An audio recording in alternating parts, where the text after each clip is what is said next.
जब हमारा डीजी पे प्रॉब्लम हो जाता है, डीजी पे ओपन नहीं होता है या फिर उसके अंदर ट्रांजैक्शन नहीं होता है, तब हम यहाँ पर दूसरे पोर्टल यूज करते हैं। तो यहाँ पर हमारे को इस पोर्टल में क्या क्या चीज़ अच्छी लगती है और क्या क्या चीज़ बुरी लगती है, वो मैं आपको इस वीडियो में बताने वाला हूँ। तो ये पोर्टल ट्रांजैक्शन करने में बहुत ही फास्ट है, बहुत ही इजी है। तो आप यहाँ पर देख सकते हैं, मैंने यहाँ पर आज ट्रांजैक्शन किया है और अमाउंट 12,250 का किया है। और मैंने काफ़ी ट्रांजैक्शन है वो डीजीपे में भी किए हैं, लेकिन जब डीजीपे का सर्वर डाउन हो गया तब हमने यहाँ पर कुछ समय के लिए यहाँ पर ट्रांजैक्शन किए थे। तो यहाँ पर दूसरा हमारा पोर्टल एक साथ में रखने का ये फायदा होता है कि हमारा कस्टमर है वो खाली नहीं जाता है, हम कस्टमर को पेमेंट करके भेजते हैं।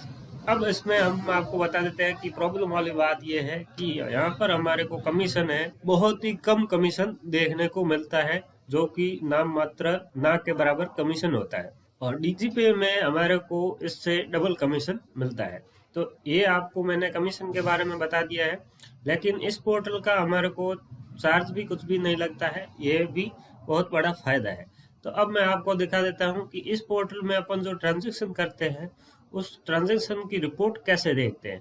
तो यहाँ पर अपन लेजर पे क्लिक करते हैं और यहाँ पर तारीख सेलेक्ट कर देते हैं, सर्च पे क्लिक करते हैं, तो यहाँ पर जो भी हमने ट्रांजैक्शन किए हैं वो यहाँ पर नीचे रिपोर्ट आ जाती है। तो इस प्रकार से आप ट्रांजैक्शन रिपोर्ट देख सकते हैं। अब हम वापस चलते हैं होम पर और आपको बता देते हैं कि हम ट्रांजैक्शन कैसे करते हैं। तो यहाँ पर आप देख सकते हैं आधार अनेबल पेमेंट सिस्टम लिखा हुआ आ रहा है, हम यहाँ पर क्लिक करते हैं। उसके बाद में यहाँ पर cash withdrawal, mini statement, balance inquiry और सेंड टू बैंक, ये एपीएस के अंदर इतने सारे ऑप्शन है। तो हम यहाँ पर बैलेंस इंक्वायरी पे क्लिक करके बैलेंस इंक्वायरी कर लेते हैं, कैश विड्रॉल पे क्लिक करके कैश विड्रॉल कर लेते हैं। और जितना भी हमारा पेमेंट होता है उसको अपन अपने बैंक के अंदर ट्रांसफर करने के लिए सेंड टू बैंक करते हैं। और उसके बाद में यहाँ पर आप देख सकते हो पेमेंट कितना शो कर रहा है, यहाँ पर कितना शो कर रहा है। तो ये ऐसा इसलिए होता है कि जो भी हमारे को कमीशन मिलता है एयरटेल पेमेंट बैंक के अंदर, वो कमीशन अपने अकाउंट के अंदर अपन ट्रांसफर नहीं कर सकते हैं, इस पोर्टल के अंदर अपन किसी भी काम में यूज कर सकते हैं। तो इस पोर्टल के अंदर भी और भी बहुत सारी सेवाएं दी गई है, तो उसके अंदर आप यूज कर सकते हैं। लेकिन यहाँ से अपन सेंड टू बैंक पेमेंट करते हैं तो ये पेमेंट आईएमपीएस के द्वारा हैंड टू हैंड हमारे अकाउंट के अंदर आ जाता है, ये है इसका बहुत ही बड़ा फायदा है। और हमारे अकाउंट के अंदर पेमेंट ट्रांसफर करने का यहाँ पर कोई भी चार्ज नहीं लगता है, कितना भी अमाउंट अपन 1 सेकंड के अंदर अपने अकाउंट के अंदर ट्रांसफर कर सकते हैं। ये बहुत ही अच्छी चीज इस पोर्टल के अंदर है। तो उसके बाद में हम यहाँ पर होम पे क्लिक करते हैं और हमारा जो भी यहाँ पर ट्रांजेक्शन किया हुआ अमाउंट है वो हम एयरटेल पेमेंट बैंक के अंदर कैश डिपॉजिट भी कर सकते हैं। तो आप यहाँ पर देख सकते हैं कैश डिपॉजिट लिखा हुआ आ रहा है और यहाँ पर कैश विड्रॉल लिखा हुआ आ रहा है। तो एयरटेल पेमेंट बैंक से अगर कैश विड्रॉल करना चाहते हैं तो आप यहाँ पर डायरेक्टली कैश विड्रॉल कर सकते हैं, और डिपॉजिट करना है तो यहाँ पर कैश डिपॉजिट पे क्लिक करके आप डिपॉजिट कर सकते हैं।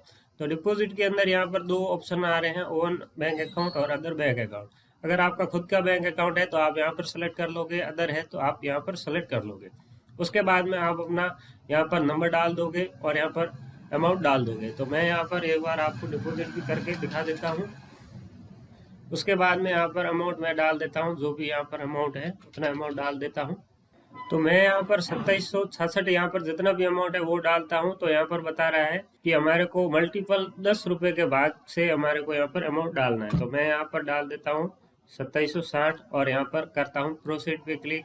और यहाँ पर हमारे मोबाइल के अंदर ओटीपी चला गया, वो यहाँ पर ओटीपी डाल देते हैं और यहाँ पर पिन लगा देते हैं। उसके बाद में यहाँ पर प्रोसीड पे क्लिक कर लेते हैं।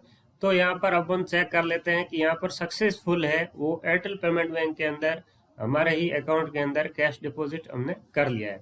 तो इस प्रकार से आप अपना एयरटेल पेमेंट बैंक को यूज कर सकते हैं। तो मैंने यहाँ पर मेरा एक्सपीरियंस आपको बताया है कि मैं डीजी पे प्रॉब्लम होने पर इस प्रकार से एयरटेल पेमेंट बैंक को यूज करता हूँ, और इसके अंदर हमारे को क्या क्या चीज़ अच्छी लगती है, क्या क्या चीज़ बुरी लगती है, वो भी मैंने आपको बताया है। तो अगर आपको ये वीडियो पसंद आया है तो इस वीडियो को आप लाइक कर दीजिए, अपने दोस्तों में शेयर कर दीजिए, और आपके मन में कोई भी सवाल है तो कमेंट करके पूछ सकते हैं।